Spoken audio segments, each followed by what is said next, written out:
안녕하세요. 우리 채널 오시기를 환영합니다. 오늘의 사연을 소개하겠습니다. 남편과 저는 1년 정도 사귀고 결혼을 했습니다. 시어머니는 처음부터 저를 탐탁지 않아 했어요. 아니죠. 그냥 대놓고 싫어했다고 해도 과언이 아니겠네요. 제 앞에서 마구마구 막말을 일삼았거든요. 시어머니가 저를 싫어했던 가장 큰 이유는 부모님이 안 계시다는 이유였어요. 아주 오래전에 부모님이 돌아가셨기에 저는 할머니 손에 길러졌거든요. 그나마 다행이었던 것이 부모님이 남겨놓은 재산이 있었기에 경제적으로 많이 힘들거나 그렇진 않았습니다. 할머니가 워낙에 잘 키워주셨거든요. 하지만 시어머니는 말끝마다 부모 없이 자라서 그렇다는 말을 반복하곤 했습니다. 그 일은 상견례에서부터 조짐이 보였는데요. 친척들과도 연락을 하고 지내지 않았기에 할머니와 저만 상견례 자리에 나갔습니다. 시댁은 시부모님과 아주버님 부부 그리고 시누이까지 나왔고요. 식사가 나오자마자 시어머니가 할머니께 말을 했어요. 제가 보니 수빈이는 부모도 없고 친척도 없어서 결혼식장에 올 사람도 별로 없겠네요. 그게 아무래도 좀... 할머니가 고개를 숙인 채 말을 잇지 못했는데요. 상견례 자리에 앉자마자 시어머니가 부모 없이 자라서 그렇다는 말을 대놓고 몇 번이나 했었기에 할머니의 기분이 좋아 보이지 않았어요. 그런데 그 순간 형님이 두 분의 대화에 끼어들었습니다. 어머님, 뭔가 잘못 알고 계신 모양인데 결혼식장에 올 사람 많아요. 올 사람이 많다고? 제가 수빈 씨랑 워낙 친해서 수빈 씨네 집에 대해 웬만큼 다 알고 있잖아요. 그리고 어머님, 그 부모 없이라는 말은 그만 좀 하셨으면 좋겠네요. 사실 어머님도 지금 부모님 다 돌아가셨잖아요. 그럼 수빈 씨랑 처지가 같은 거 아닌가요? 사람들이 어머님께 부모 없어서 그런 거라고 하면 어머니 기분도 안 좋을 것 같은데요?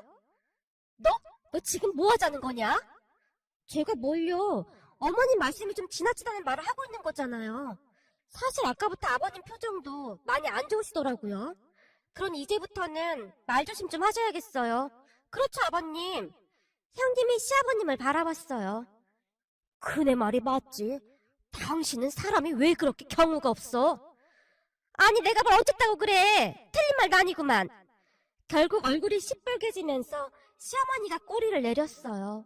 그런 시어머님의 모습을 보더니 형님이 할머니와 제게 살짝 윙크를 해줬고요. 사실 시어머니만 봤더라면 절대 결혼을 하지 않았을 텐데요. 시어머니와 시누이만 제외하면 시댁 가족들은 정말 좋은 분들이었어요. 특히나 형님은 세상에 이런 사람이 또 있을까 싶을 정도로 좋은 사람이랍니다. 사실 우리 부부를 연결해준 당사자도 형님입니다. 그러니까 형님과 제 인연은 더 특별하기만 한데요. 형님은 제가 근무하는 회사의 팀장님이었거든요. 처음 회사에 입사했을 때 형님의 직설적인 모습에 많이 놀라곤 했어요. 형님에 비해 저는 많이 소심한 편이었거든요. 그랬기에 그런 형님 때문에 울기도 많이 울었던 것 같습니다. 그러다가 둘이 가까워진 계기가 있었는데요. 그날도 역시 회사에서 근무를 하고 있었습니다. 그런데 잠시 후 휴대폰이 울려대더니 누군가 다급하게 제게 말을 했어요. 지금 할머니가 쓰러지셨는데 땡땡병원이에요. 빨리 좀 오셔야겠어요. 라는 전화를 받았고 팀장인 형님에게 제가 눈물 콧물이 범벅이 된 채 병원에 가봐야 한다고 말을 했어요. 지금 할머니가 병원에 가봐야... 어찌나 흐느끼며 말을 하고 있었던지 형님이 제게 답답하다는 듯이 물었어요. 대체 무슨 소리라는 거야? 수빈씨, 내가 말을 할 때는 정확히 하라고 했죠. 할머니가 쓰러졌어요. 뭐야? 근데 왜 꿈을 대고 있는 거야? 얼른 나와요. 어느 병원이에요? 라며 형님이 급히 차키를 챙기더니 저를 끌고 주차장으로 내려갔어요. 그리고는 곧장 할머니가 계신 병원으로 갔고요. 병원에 도착해서도 저는 눈물만 흘리고 있을 뿐 모든 처리는 형님이 다 했던 것 같습니다. 다행히 할머니는 큰 이상이 없었고 약간의 빈혈 증상이 있다고 했기에 며칠 입원을 해서 지켜보기로 했습니다. 괜찮다는 의사의 말에 역시나 형님이 의사에게 몇 번이나 고맙다는 말을 하고 있었어요. 그런 형님을 보며 제가 감사하다는 말을 하고는 다시 울먹였는데요. 다른 가족들한테도 연락해야 되는 거 아니야? 저기 할머니랑 저 둘만 살아요. 아, 그렇구나. 미안, 내가 거기까지는 잘 몰랐네. 아닙니다, 팀장님. 오늘 도와주셔서 정말 감사했습니다. 저 혼자이기도 하고 이럴 땐 어떻게 하는지 몰라서 너무 무서웠거든요. 고맙긴 뭘. 근데 할머니가 손녀를 아주 잘 키우셨네. 형님이 활짝 웃으며 링게를 맡고 있는 할머니 곁으로 다가갔어요. 할머님, 안녕하세요. 저 수빈이 회사 사람입니다. 이제 좀 괜찮으세요? 아유, 이렇게 민폐를 끼쳐서 어떡하노 그래. 고마워요. 우리 수빈이가 아직 아무것도 몰라서 많이 힘들게 하죠? 아닙니다. 수빈 씨 아주 잘하고 있습니다. 수빈 씨가 워낙 착하잖아요. 할머님이 아주 잘 키워주신 것 같습니다. 우리 수빈이 예쁘게 봐줘서 정말 고마워요. 할머니가 형님의 손을 잡고는 몇 번이나 고맙다는 말을 했습니다. 아마도 그때부터였던 것 같은데요. 저는 그만 형님에게 한눈에 반해버리고 말았습니다. 물론 회사에서도 형님은 팀장으로서 어디 하나 나무랄 데가 없는 그런 사람이었지만 약간은 차가운 사람인 줄로만 알고 있었거든요. 그런데 그날 겪어보니 제가 알던 그런 사람이 아니었어요. 그 일을 계기로 형님과 저는 친해지게 되었는데요. 형님과 제가 살던 동네가 가깝다 보니 형님 차를 얻어 타고 출퇴근을 하기도 했거든요. 어쩌다 가끔은 우리 집에 와서 할머니가 차려준 밥도 같이 먹었고요. 워낙 성격이 좋았기에 우리 할머니랑도 금세 친해졌습니다. 그러던 어느 날 형님의 차를 얻어 타고 가다가는 형님의 시동생을 보게 되었고 시동생이 제게 관심이 있다며 형님에게 소개시켜 달라고 했답니다. 물론 형님이 적극적으로 우리를 연결해 줬는데요. 어느 날 형님이 제게 진지하게 말을 꺼냈거든요. 수빈아, 우리 도련님이 너한테 한눈에 반했대. 저한테요? 왜요? 왜긴 왜야. 네가 얼굴도 예쁘고 워낙 착하게 생겼잖아. 얼굴만 보면 아주 그냥 난 순딩입니다 이렇게 써있잖아. 우리 도련님이 한눈에 반할만 하지. 지금도 소개해달라고 난리도 아니야. 내가 곰곰이 생각해봤는데 우리 도련님 직업도 좋고 성격도 엄청 좋거든? 수빈이 너랑 딱 어울릴 것 같아. 지금 회사에서 최대리가 너한테 자꾸 찝쩍대고 있지? 그걸 어떻게 하셨어요? 최대리가 그렇게 티를 내는데 내가 어떻게 모르겠어? 근데 그 최대리 인성이 아주 글러먹었거든? 그런 인간하고는 절대 엮이지 않는 게 좋아. 그니까 우리 도련님 한번 만나봐. 그래 앞으로 내가 네 가까이에서 챙겨줄 수 있지. 네? 그게 무슨 말씀이세요? 넌 너무 착해 빠져서 세상 물정을 몰라도 너무 몰라. 그래서 모성 본능을 자극한단 말이야. 수빈이 네가 내 동서가 되면 내가 평생 너를 지켜줄 수 있을 거 아니야. 형님의 토시 하나 틀리지 않고 그렇게 말을 했습니다. 제가 그 말을 정확히 기억하는 이유는 그날 제 마음이 심쿵했거든요. 팀장님, 저 지금 심장이 쿵 하고 내려앉았어요. 저 진짜 팀장님한테 반한 것 같아요. 팀장님이 남자였다면 바로 팀장님한테 취직갔을 텐데. 야, 난 남자가 좋아. 우리 남편이 얼마나 잘생겼는 줄 알아? 농담이에요, 농담. 그럼 팀장님 시동생분 한번 만나볼게요. 정말이야? 그래, 알았어. 그럼 이번 주 토요일날 시간 빼도. 형님의 말에 제가 고개를 끄덕였고 형님은 그저 좋아라 했습니다.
그런데 그게 제 인생에 신의 한 수가 될 줄 누가 알았겠습니까? 남편은 대학도 좋은 대학을 나온 엘리트 중에 엘리트인데다가 직업도 아주 좋은 능력 있는 사람이었어요. 거기다 형님 말대로 성격도 정말 좋은 사람이었고요.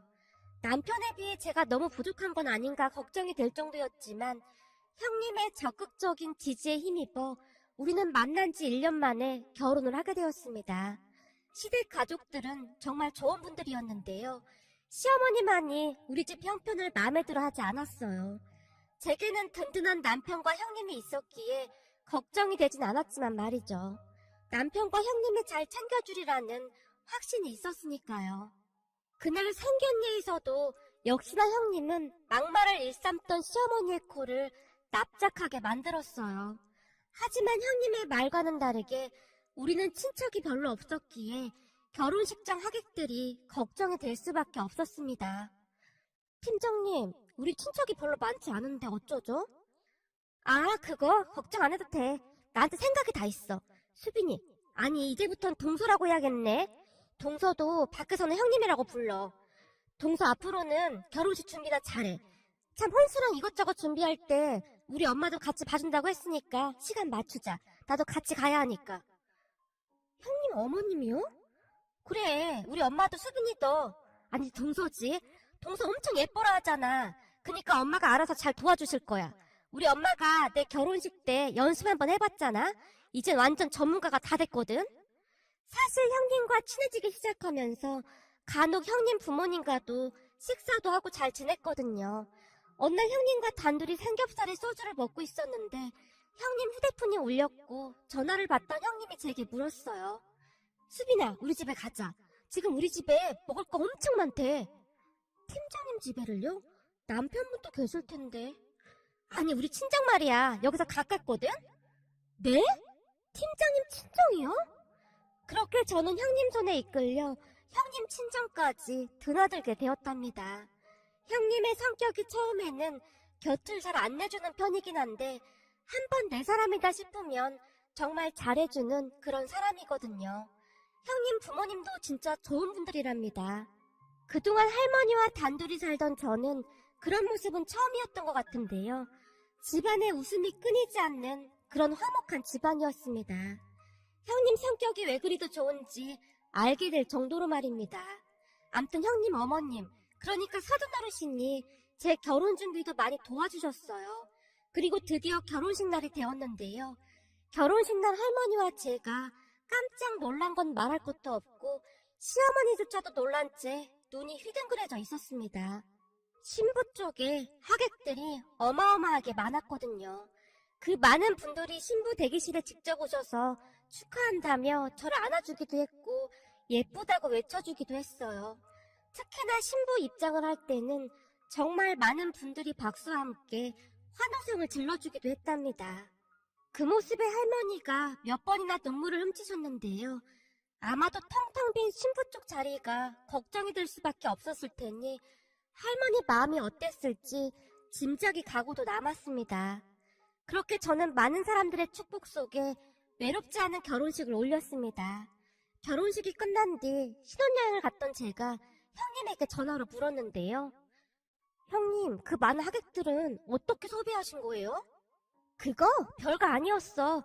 내가 우리 부모님한테 상견례 날 시어머니가 어떻게 했는지 다 말을 했었거든? 그랬더니 우리 엄마 아빠가 갑자기 고릴라가 돼서는 방방 뛰더니만 여기저기 연락했다고 하더라고. 와서 밥이나 한 끼 먹고 가라고 말이야. 특히나 우리 엄마가 보험 일을 오래 했었잖아.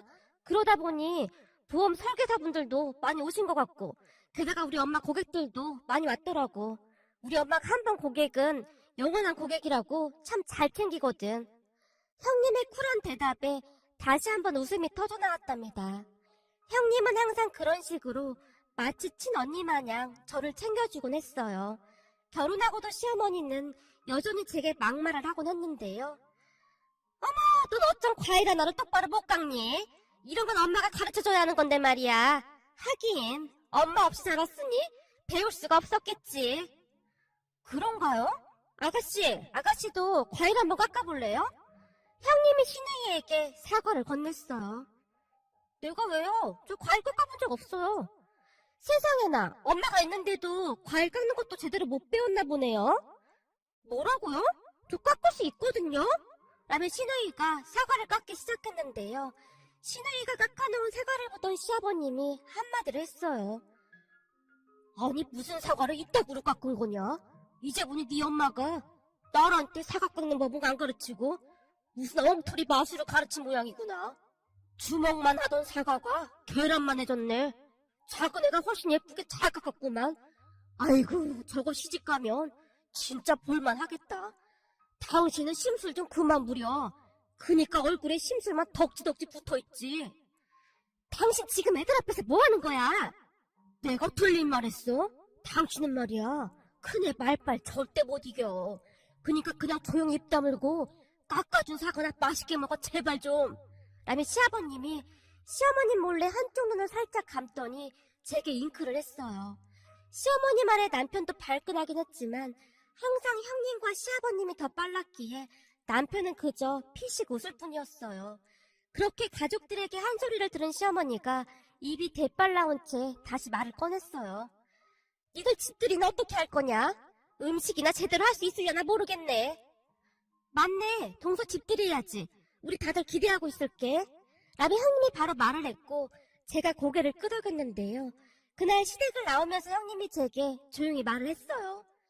집들이 걱정은 하지 마. 우리에게는 엄마 아빠 찬스가 있잖아. 집들이 전날에 동서집으로 갈 때니까 싹 다 준비해서 상다리 부러지게 한번 차려보자고. 라며 활짝 웃을 뿐이었어요. 그리고 집들이 전날이 되었는데요.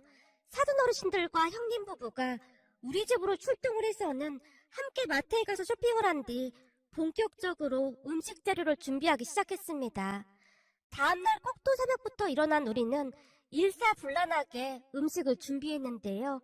제가 참 많이 고맙고 눈물이 났던 것이 사돈 어르신 두 분께서 앞치마까지 두른 채 정말 열정적으로 음식을 준비해 주셨거든요. 두 분 다 손발이 어찌나 척척 맞으시던지 놀랍기도 하고 웃음이 나오기도 했어요. 거실에 커다란 상을 2개나 편 뒤 음식을 세팅했는데 상다리가 부러진다는 말을 이럴 때 쓰는 말이구나 하는 생각마다 들었거든요. 음식 세팅이 끝나자마자 형님과 사돈 어르신들이 급히 집을 나갔는데요. 동서, 난 나갔다가 조금 이따 들어올게. 그래야 표시가 안 나잖아. 오늘 이건 동서랑 서방님이 다 한 걸로 해. 알았지? 라는 말을 할 뿐이었어요. 잠시 뒤 시댁 가족들이 집안에 들어섰는데요. 알고 보니 시어머니가 시이모님들까지 다 불러서 함께 들어오고 있었어요. 그러다가는 차려진 음식들을 보며 다들 입을 쩍 벌린 채 놀라 있었습니다. 특히나 시어머니 얼굴에는 당혹스러움마저 느껴졌는데요. 아마도 뭔가 흉을 봐야 했는데 그렇지 못해서 많이 당황스러워하는 듯 해보였거든요. 형님은 항상 그렇듯 제 뒤에서 든든한 버팀목이 되어줬습니다. 친자매라고 해도 어려운 일일 텐데 항상 챙겨주는 형님에게 그저 고마울 뿐이었어요. 하지만 문제는 형님이 없을 때였는데요. 시어머니와 시누이는 형님이 없을 때마다 교묘하게 저를 괴롭히곤 했어요. 하루는 시어머니가 급히 시댁으로 오라고 해서 시댁으로 갔는데요. 집에는 시아버님도 안 계시고 시어머니 친구들과 시누이만 있었어요. 아마도 시어머니 친구분들이 왔으니 와서 수발을 들라고 부른 듯 했습니다. 그날은 남편도 외출을 하고 저 혼자 왔었기에 더욱 신이 난 듯 해보였어요. 문제는 시어머니 친구들도 시어머니와 다를 바가 없었는데요. 제가 시댁으로 들어서자마자 친구 한 분이 저를 가리키며 말했어요. 부모 없이 자랐다는 그 둘째 며느리구만. 그래 맞아. 역시 딸은 엄마가 잘 가르쳐서 보내야 하는데 할머니 밑에서 자라서 뭘 배웠겠어. 내가 가르칠 게 한두 가지가 아니라니까. 내가 우리 아들을 어떻게 키웠는데 하필이면 저런 애를 데리고 왔나 몰라. 나중에 쟤네 할머니가 아프기라도 하면 우리 아들이 책임져야 할 거 아니야. 그니까 결혼도 그냥 막 시키면 안 된다니까.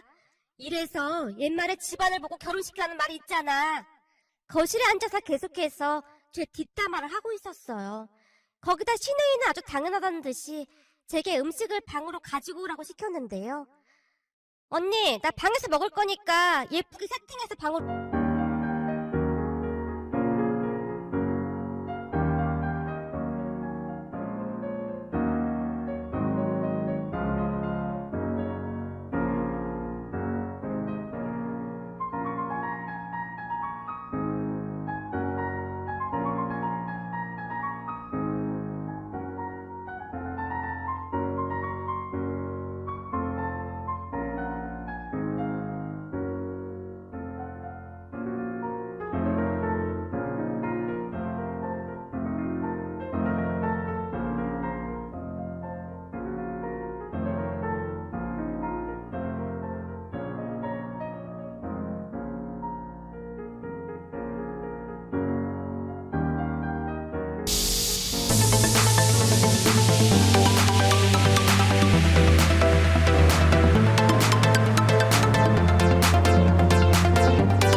가져다 줘요.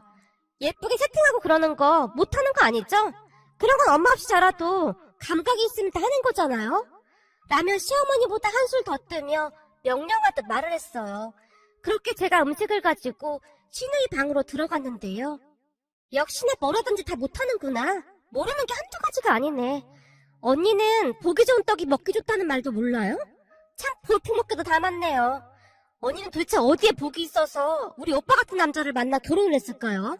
솔직히 언니 완전 땡 잡은 거잖아요? 아가씨, 말이 좀 지나친 것 같은데요? 제가 언짢은 표정으로 신우이를 바라봤어요. 지나치긴 뭐가 지나쳐요? 내가 틀릴 만한 거 없잖아요? 진짜 짜증나서 못 먹겠네. 엄마! 엄마!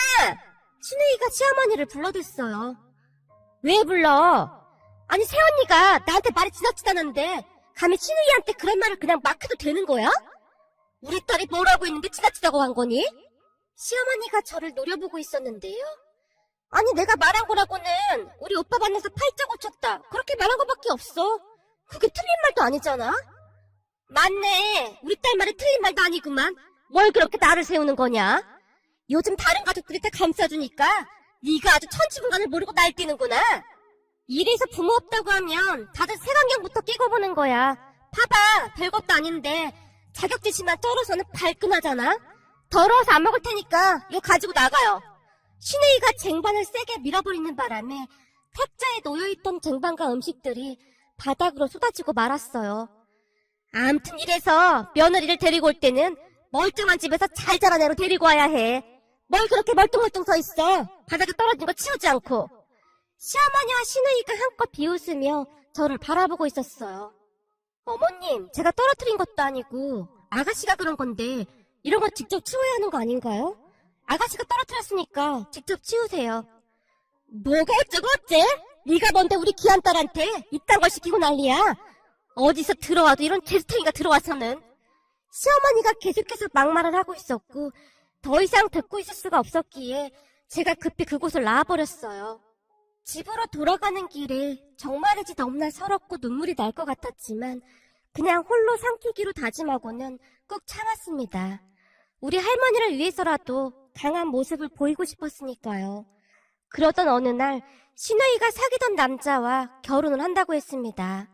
그 누구보다도 신우이의 성격을 잘 알고 있던 형님이 고개를 절레절레 흔들었는데요. 저 성격에 잘 살지 모르겠네. 아가씨 너무 아나무인이거든. 그리고 아가씨가 술고래야 술고래. 술고래요? 술을 잘 마셔요? 아니지, 잘 마시지는 못하면서 술만 마시면 술주정을 하니까 문제지. 진짜요? 근데 저는 아가씨 술 취한 모습 한 번도 못 본 것 같은데요? 아버님이 한 번만 더 술주정하는 모습 보이는 날에는 집에서 내쫓는다고 해서 눈치 보고 있는 건데 이 술이라는 게 쉽게 끊지 못하는 거거든. 지금은 아버님 눈치 보면서 안 마시는 건데 좀 걱정이 되긴 하네. 형님의 걱정스레 말을 하긴 했지만 저는 신우이가 술 취한 모습을 본 적이 없었기에 대수롭지 않게 생각하고 말았는데요. 형님의 우려가 현실이 될 줄 누가 알았겠습니까? 신우이가 결혼을 하고 한 5개월쯤이 지났을까요? 어느 날 시어머니가 우리 남편에게 전화를 해서는 급히 시댁으로 오라고 했습니다. 혹시나 시댁에 무슨 일이 있나 싶어 둘이 시댁으로 갔는데요.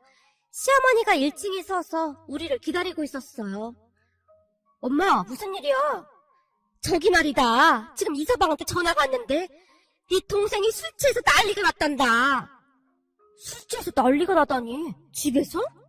아니, 오늘 안 사돈 생일이라는데 사돈 집에서 생일잔치 하다가는 술이 꽐라가 돼서 지금 생일상 뒤집어갖고 난리가 났대.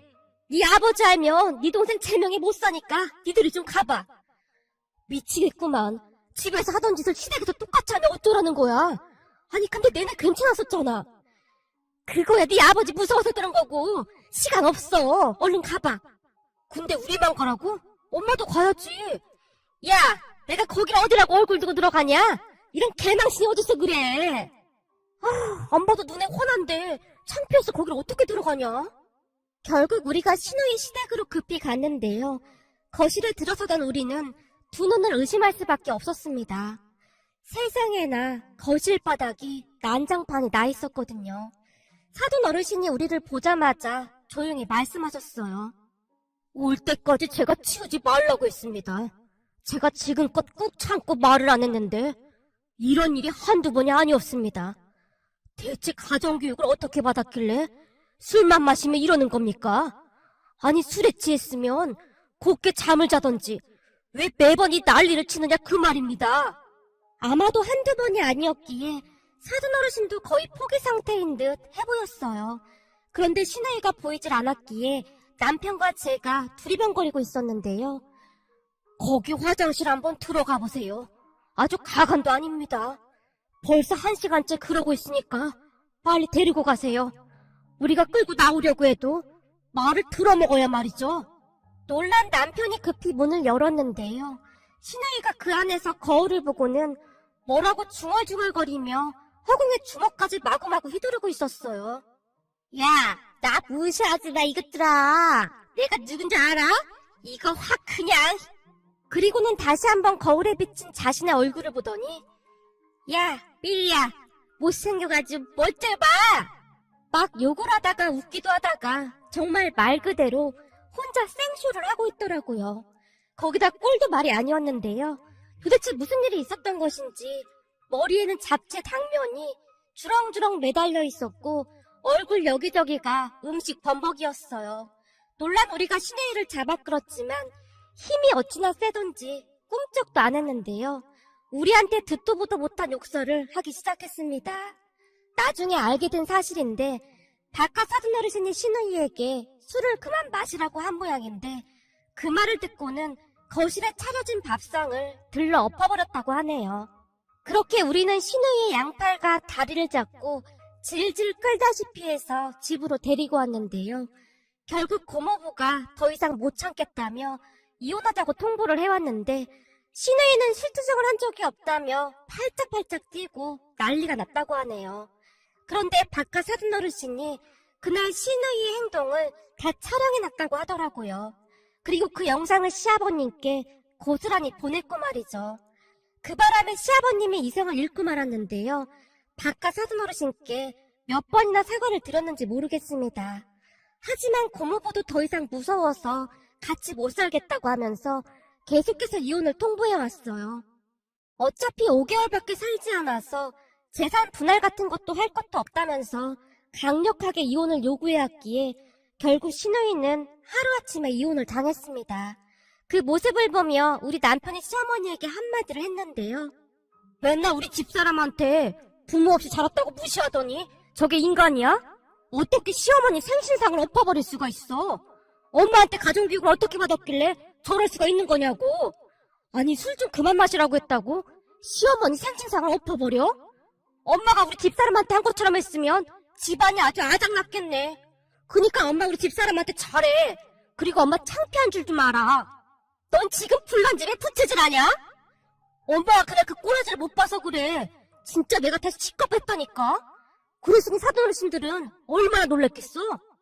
아니 술을 처먹었으면 곱게 잠을 자던지 하던가. 욕실 거울하고 왜 싸움을 하고 난리야 난리가. 그것도 머리에 잡채까지 주렁주렁 매달고는. 남편의 말엔 시어머님 얼굴이 울그락불그락 해져 있었지만 딱히 별다른 말은 하지도 못한 채 땅이 꺼져라 한숨만 내쉬고 있었어요. 그러던 어느 날 시어머니 입에서 또다시 부모 없이 자라서라는 말이 습관처럼 튀어나왔는데요. 머리 끝까지 화가 난 시아버님이 시어머니를 내쫓아버렸습니다. 현재까지도 시어머니는 시이모님 집에 얹혀 살고 계신데요. 시아버님의 마음이 쉽사리 변할 것 같지가 않네요. 부모 없이 자랐다고 그렇게 구박을 해대더니 이게 무슨 일인가 싶기만 합니다. 마지막으로 항상 든든한 울타리가 되어주는 우리 형님과 사돈 어르신들께 감사 말씀 드리고 싶습니다. 항상 보답하며 잘 살아가겠습니다. 오늘의 사연은 여기까지였습니다. 즐겁게 보셨다면 구독, 좋아요 부탁드립니다. 고맙습니다.